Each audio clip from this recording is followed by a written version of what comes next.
Mes chers amis, bonjour. Il est toujours important de savoir d'où on vient, de voir le chemin parcouru, les progrès effectués, et ce, pour mieux savoir où on va. Dans le précédent épisode de la fabuleuse épopée du circuit imprimé, nous avons abordé les débuts du circuit imprimé, l'utilisation de l'encre conductrice, les idées des uns et des autres pour fabriquer des circuits de façon répétitive. Si vous ne l'avez pas vu, je vous conseille d'aller le voir avant d'entamer ce numéro. Je vous mets le lien en description. Bienvenue donc dans ce deuxième numéro de l'épopée du circuit imprimé. Alors, n'oubliez pas de vous abonner et je vous retrouve après le générique.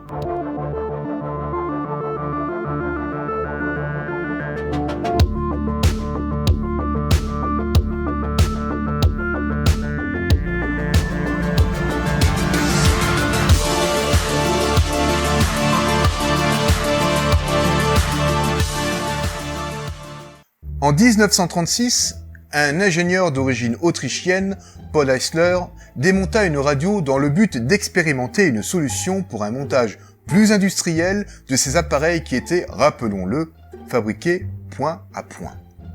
Comme d'autres inventeurs avant lui, il cherchait l'amélioration et l'optimisation des procédés de montage. Il utilisa une plaque de bakélite comme support sur lequel il comptait bien imprimer les pistes métalliques recto et verso. Il n'était pas le premier à envisager cela, mais ne comptait pas s'arrêter là. Paul Eisler. Arrêtons-nous sur cet homme qui donna au circuit imprimé ses lettres de noblesse. Paul Eisler est né en Autriche en 1907. En 1930, il obtint son diplôme d'ingénieur à l'université de Vienne. Cependant, en cette période troublée par le national-socialisme grandissant, prémisse de la Deuxième Guerre mondiale, il ne put trouver un emploi facilement du fait de son appartenance à la communauté juive. C'est grâce à la firme anglaise His Master's Voice qu'il put acquérir sa première expérience dans le domaine de la radio et de la diffusion de la musique dans le milieu ferroviaire à Belgrade, dans le royaume de Yougoslavie, actuelle Serbie. Puis de retour à Vienne, il devint journaliste et acquit une expérience dans le domaine de l'imprimerie. Il fut fasciné par les réalisations techniques impressionnantes de l'art de l'imprimerie, la typographie, la gravure, la lithographie, l'offset, la sérigraphie, l'impression photomécanique. Pour Paul Eisler, il n'y avait aucun doute. Tout ce qui pouvait être dessiné en noir et blanc pouvait être agrandi à la taille d'une affiche ou réduit à des dimensions inférieures à un timbre-poste. L'impression pouvait être faite selon une douzaine de procédés sur du cuivre ou sur d'autres matériaux offrant une résistance très faible ou, au contraire, importante au courant électrique. La nature plate et essentiellement bidimensionnelle de ces conducteurs pourrait alors offrir de nouvelles optimisations jusque-là insoupçonnées pour l'ensemble de l'industrie électrique et électronique.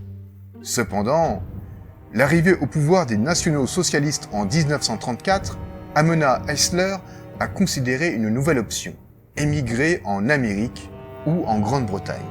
Cependant, pour émigrer, il fallait un visa, et pour l'obtenir, il comptait sur une lettre d'invitation des grandes entreprises dans le domaine de l'électronique.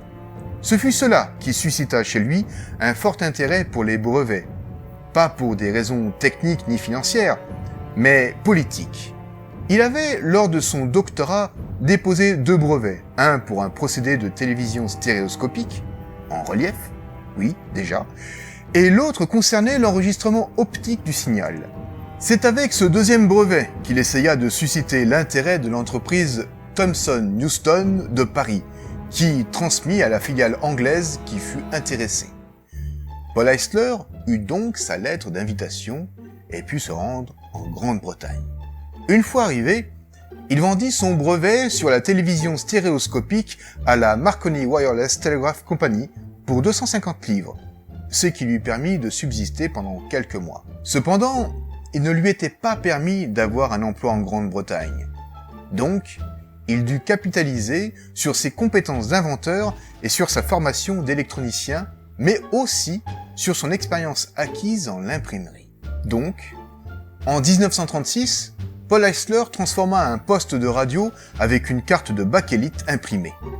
Il tenait là une possibilité de fabriquer les appareils électroniques de façon plus rapide et plus fiable que le montage point à point.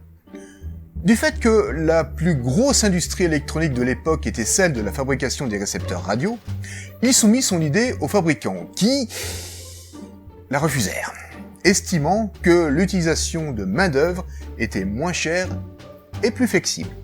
Dépité, il retourna à ce qu'il avait fait venir en Grande-Bretagne, l'enregistrement optique, et cela lui permit d'obtenir un permis de travail et de travailler pour la chaîne naissante de cinéma Odeon.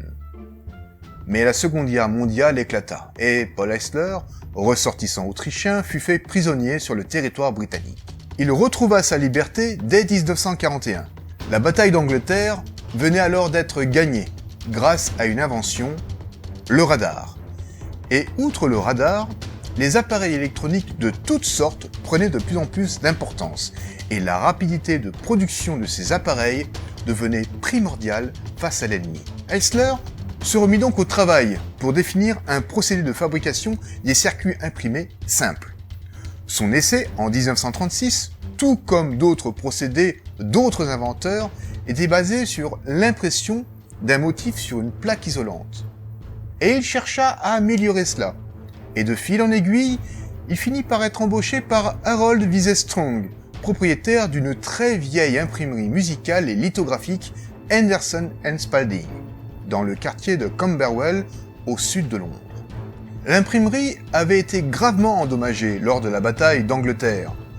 Harold Weisstrong fut impressionné par les idées de Paul Hessler et lui confia l'appartement de l'ancien gardien du 32 avenue Shaftesbury à Londres. Cet appartement allait devenir son laboratoire et le restera pendant 9 ans. Avant de mettre au point le meilleur procédé pour créer un circuit imprimé, et dans un souci d'une meilleure efficacité et d'aider l'effort de guerre britannique, Hessler chercha à savoir quel était l'équipement militaire qui nécessitait le plus d'urgence. Évidemment, en tant qu'Autrichien, il ne pouvait pas obtenir ce genre de renseignements, et il ne pouvait pas développer de sa propre initiative une arme. Il avait cependant entendu parler d'un système d'armes guidé qui pourrait nécessiter un petit circuit électronique résistant au choc et enfermé dans une coque. Ce système d'armes, c'était la fusée de proximité. Une fusée de proximité est un dispositif muni d'une mini-station d'émission-réception radio embarquée dans un projectile tel un obus. Le principe est le suivant. La station radio, à bord du projectile qui vient d'être lancé, émet en continu un signal radio. À l'approche d'un objet comme un bateau, un avion, un bâtiment, les ondes radio émises sont réfléchies et la partie réceptive de la station perçoit ces réflexions. Et quand ces réflexions sont perçues avec suffisamment d'intensité, cela signifie que l'objet est suffisamment proche.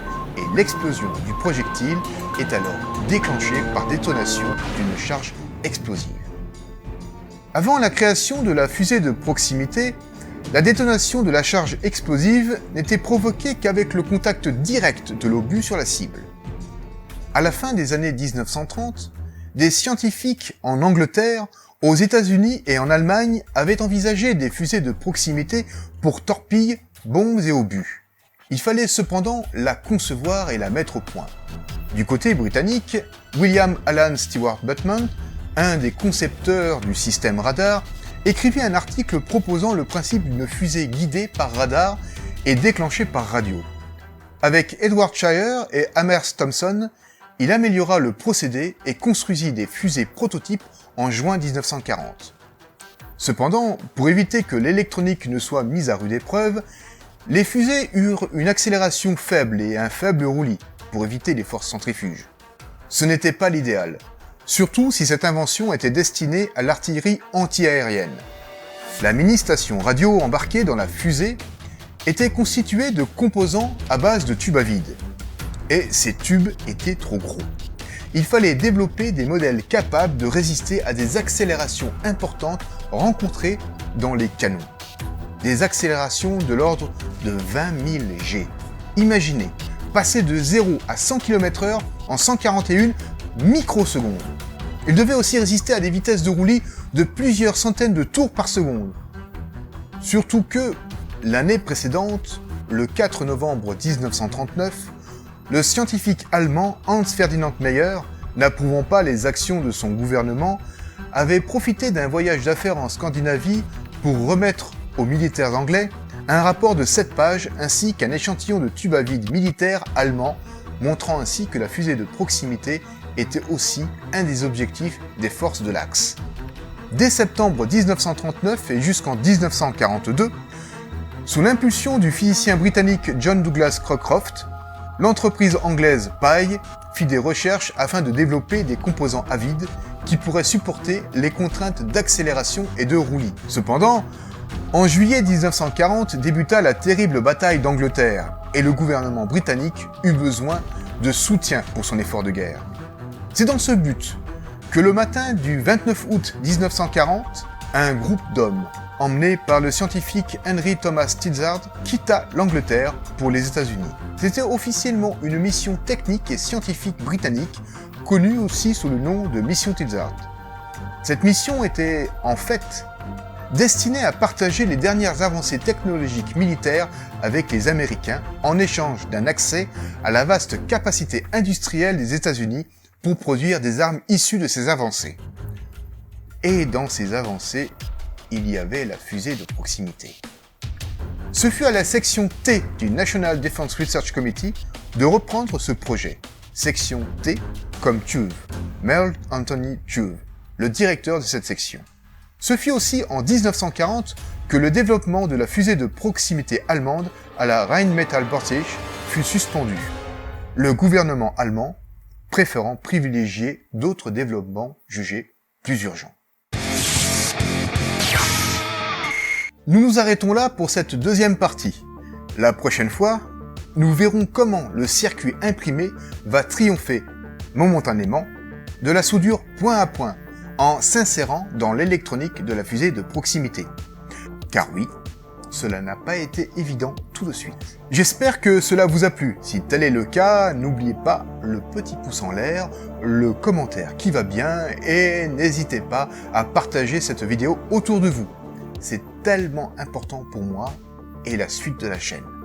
Je vous dis à très bientôt sur les routes de l'électron et d'ici là, portez-vous bien.